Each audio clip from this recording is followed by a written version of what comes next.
खुलुमबाय बड'लेण्ड इंखं टेलिभिजन स्टुडिय'आव आं ललिता गयारी दिनै मोनाबिलिनि गाहाय रादाबफोराव दं। लाफिकुर इस्लाम बुथारग्राफोरखौ थाबैनो हमनांगौनि दाबिजों एबिएमसुआ सोमावसारदों। भुपेन बराया गावनो कंग्रेसखौ गाज्रि खालामदों बुंदों दिगन्त कलिता। करिमगन्जआव बिजिरसालिनि लकआपनिफ्राय सासे खैदिया खारखोमालांदों। एनएफ रेलिय'नि आरपिएफ बिफाना लांखारजानाय सा 23 सुबुंखौ बोखांदों। बाक्सायाव इएम दावबायसा बर'आ मिनि गेलारि बेखेवदों। बाक्सानि सालबारियाव सालबारि एसटि डेभेलपमेन्ट बर्डनि सिङाव थानाय गासै एसटि स्पर्टस क्लाबफोरनो जार्सि सेट रानदों। पान्जाबाव बिएसएफआ पाकिस्तान बर्डारनिफ्राय गोबां बिबांनि हाथियार बोखांदों। दानिया फैदो आबुं रादाबाव।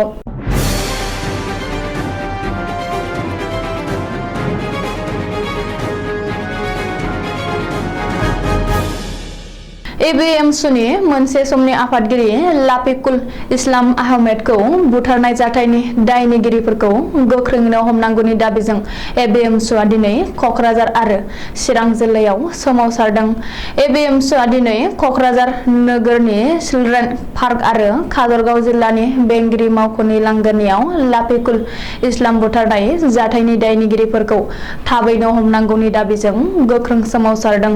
क'क्राझाराव एबिएमसुनि जौसेसो सोद्रोमाफ्रा थुबुर जाना सोमावसारनाय हाबाफारिखौ दैदेनो एबिएमसुनि आफादगिरि टाइसन हुसेना बे सोमावसारनायाव लाफिकुल इस्लामनि बुथारग्राफोरखौ हमनानै गोख्रों साजा होनांगौजों लोगोसे गावसोरनि आफादखौ मदद खालामना बायदि स्लगानजों होस्रिखावो। मख'नो गोनांदि बिटिआरनि हा आरो हानि पाट्टा गैजायै गंफ्रोमबो नखरफोरनो हा आरो हानि पाट्टा होनो आरो बिटिआर ओनसोलाव जालांनाय आयेन बेरेखा हाबा उदखारि गाग्लोबनाय बुथारनाय बायदि जाथायनि खहा सुफुंनाय होनो थाखाय एबिएमसुआ दाबि खालामदों। बबेखानि बिटिआर गोरोबथानि 6.3 नं दफा बायदियै बिटिआर ओनसोलनि गासैबो बेसरकारि फरायसालि आरो फरायसालिमाफोरखौ सोरखारि खालामनो थाखायबो एबिएमसुआ दिनै सोमावसारनायनि गेजेरजों दाबि खालामदों। बे सोमावसारनायाव टाइसन हुसेना बुंनाय बादिब्ला प्रमद बर' दैदेननाय सोरखारा बिटिआरनि 32 लाख सुबुंफोरखौ थगायदों। लाफिकुलखौ बुथारनाय जाथाया राजखान्थियारिमोन। सिबिआइआ दायनिगिरिफोरखौ फोसावनायनि उनावबो सोरखारा दायनिगिरिफोरखौ हमाखै।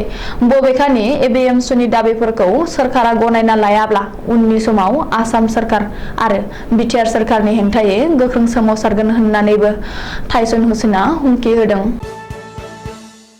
भुपेन बराया गावनो कंग्रेसखौ गाज्रि खालामदों। बे अजदखौ होदों कमलपुर बियाबनि बिजेपिनि एमएलए दिगन्त कलिताया। मख'नो गोनांदि आसाम प्रदेश कंग्रेस कमिटिनि आफादगिरि भुपेन बराखौ फिन गोख्रों रावजों सावरायदों बिजेपिनि एमएलए दिगन्त कलिताया। भुपेन बरानि खामानि मावनाया बिजेपिनि थाखाय मोजांसो जादों। कंग्रेसखौ लाथिख' खालामनाय बिजेपिनि टारगेटखौ भुपेन बराया गोरलै खालामनानै होदों होननानै दिगन्त कलिताया खौरां बिजोङाव बुंदों। बबेखानि भुपेन बराया बे समाव दिल्लीयाव दंहैयो। नाथाय राहुल गान्धीआ दासिमबो एपइन्टमेन्ट होआखै। मोनसे समाव दोलोनि गादार नागिरै दुंहाव थासारि खालामदोंमोन। नाथाय दा भुपेन बराया बे आयदानिफ्राय लासै गोजान जालांबाय। गादारखौ नागारबाय थायोब्ला फैबाय थानाय बिधान सभायाव कंग्रेसनि सासेबो सोद्रोमा नागिरना मोननाय नङा।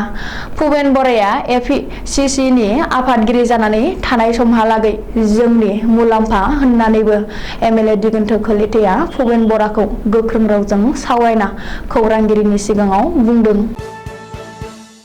बिजिरसालिनि लकआपनिफ्राय सासे खैदिया खारखोमालांदों। बिजिरसालिनि लकआपआव पुलिसनि गोख्रों नोजोरनिफ्रायनो सासे खैदिया खारखोमालांदों। दिनै फुङाव जोंनि आसाम रायजोआवनो बे जाथाया जादों। मिथिनो हानाय बायदिब्ला करिमगन्ज जिल्ला सेसन कर्टनि लकआपनिफ्रायनो आब्दुल मुजिब मुंनि सासे खैदिया पुलिसनि गोख्रों नोजोरखौ सौसिनानै खारखोमालांदों। बिजिरसालियाव हाजिर खालामनायनि उनाव बिजिरसालिनि खिखरसालियाव थांनायनिफ्रायनो आब्दुल मुजिबा फैफिनाखै। बबेखानि आब्दुल मुजिबा खिखरसालिनि ग्लासखौ भेन्टिलेसनखौ सिफायनानै पुलिसनि गोख्रों जिम्मानिफ्राय खारखोमा लांदों होननानै मिथिनो हादों। बे जाथायनि उनाव बिजिरसालिनिफ्राय खारखोमा लांनो हानाय कयदी आब्दुल मुजिबखौ फिन एरेस्ट खालामनो थाखाय करीमगंज पुलिसआ अपारेशन खालामदों। नाथाय बे खौरांखौ सुजुनाय समहालागै आब्दुल मुजिबनि बागै जेबो गुमुर मोननो हायाखै। ओरैहाय बे जाथाया दिनै करीमगंज जिल्लायाव बयखौबो सोमोनांहोदों आरो पुलिसनि नोजोराव सोंथि सिखांदों। NF रेलवेनि रैखाथि बिफान RPFआ गुबुन रेल स्टेशनाव सिग्रोमनानै गासै सा 23 सुबुंखौ बोखांदों। RPFआ बिफाना बोखांनो हानाय सा 23 सुबुंनि गेजेराव सा 22आ उन्दै बैसोनि आरो सासेआ आइजो। 17 आगस्टनिफ्राय 19 आगस्टनि गेजेराव गुबुन गुबुन रेल स्टेशनाव सिग्रोमनानै दुथांफोरजों लांखारजानाय सा 23 सुबुंफोरखौ RPFआ बोखांनो हादों। बेजों लोगोसे सुबुं लांखारनायाव लोब्बा थानाय सासे सुबुंखौ RPFआ बिफानाव हमनो हादों।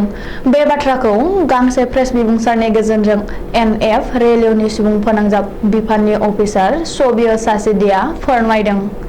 मख'नो गोनांदि गुबुन रायजोआव खामानि होनायनि मुङाव सुबुं लांखारग्रा हानजाया बैसोर उन्दै बैसोनि लाइमोनफोरखौ लानानै थांदोंमोन।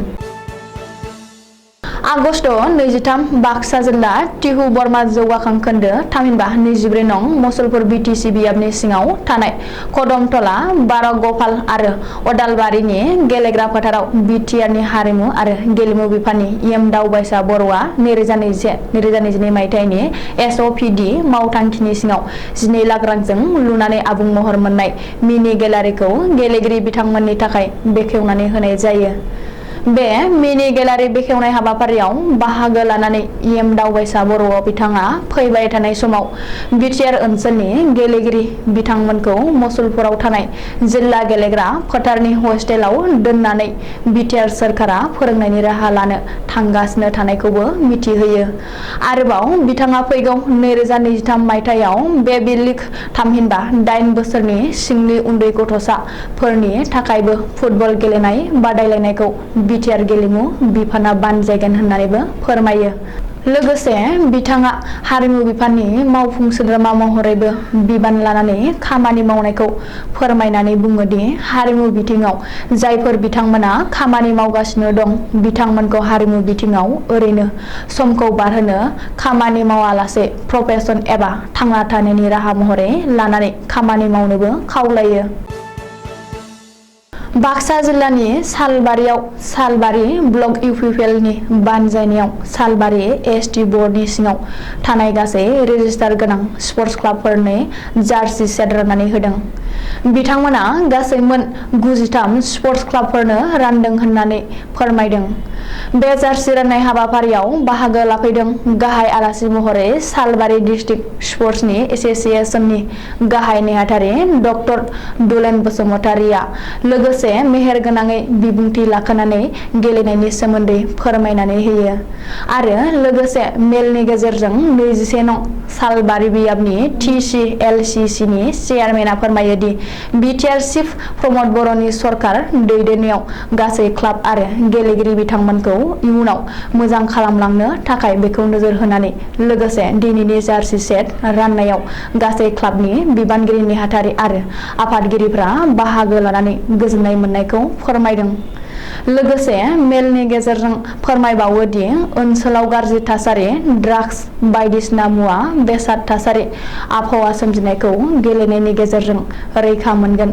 जार्सि सेट मुवा बेसादजों राननायजों गासै क्लाबनि दैदेनगिरिखौ मेलनि गेजेरजों खावलायो दि जाखांबोनाय उन्दै गथ' लाइमोनफोरखौ गेलेनायनि गेजेरजों मोनसे गियान आरो गावनि आथिङाव गेलेनायजों गावनो गसंनानै थानो हायो मोजां गेलेगिरि महरै थायो आरो फोरमायबावो दि थांनाय बोसोरफोरावबो बेबादिनो रानबाय थाबोदों होननानै फोरमायो दि दिनैनि जार्सि सेट राननाय हाबाफारियाव सालबारि जिल्ला कमिटि UPPLनि आफादगिरि बिखोन गयारी सालबारि ST डेभेलपमेन्टनि बर्डनि चेयारपारसन बिउटि बसुमतारी सालबारि ब्लक कमिटिनि UPPLनि आफादगिरि चक्रधर बसुमतारी बिथांमोनहा पान्जाबाव बर्डार सिकिउरिटि फोर्स एबा BSF आ पाकिस्तान सिमेरि ओनसोलाव फिरजौफोर सेक्टरनिफ्राय गोबां बिबांनि हाथियार आरो बारुद बोखांनो हादों। मंगलबार खालि फुंनि समावनो BSF नि मोनसे हानजाया बे हाथियारफोरखौ बोखांनो हादों। BSF नि सुलुङाव फोरमायनाय बादिब्ला गंथाम AK-47 राइफल, मोनद' मेगजिन, गंथाम M3 राइफल, गंब्रै मेगजिन, गंनै MM पिस्तल आरो गंनै मेगजिन मोननो हादों। अदेबानि बैफोर हाथियारफोरजों लोगोसे रावखौबो एरेस्ट खालामनो हायाखै। नाथाय अब्लाबो बे हाथियारफोरा पाकिस्ताननिफ्रायनो स्मागलिं जादों होननानै साननानै लानाय जादों। दिनै मोनाबिलिनि रादाबा एसेनोसै। गोजोन्थों।